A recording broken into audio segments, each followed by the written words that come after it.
हे बंगाली कट्स आहेत. हाला पवईचा एकदम ताजा मासा, रहू मासा आहे. 4 किलो प्लस साईजचा आहे. 4 किलोचा? हो दादा, 4 किलोचा. अरे वा दादा, मग कट करणार दादा? हो, कट करूया एकदम. नमस्ते दादा. नमस्कार दादा आपलं नाव काय? मी सुमित मोरे, पवईचा मच्छीवाला. रहू मासा ताजा आहे एकदम. त्याचा कसा ओळखायचा मी मला दाखवतो. हे जे तुम्हाला ही लाळ दिसते, ह्याच्यावरनं मासा समजला जातो किती फ्रेश आहे आणि किती दिवसात. आणि आपण लोकल माल ठेवत नाही, प्रॉपर कंपनीचा माल आपण आणून सेल करतो. एक 200 रुपये किलो आहे. दादा मग हे ओळखायचं कसं मग एवढा फ्रेश मासा मासा? तुम्ही याचे कल्ले सुद्धा पाहू शकता.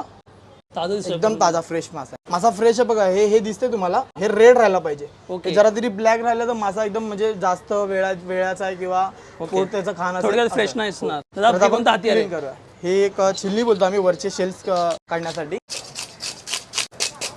त्याला आता बंगाली कट्स करणार आहोत.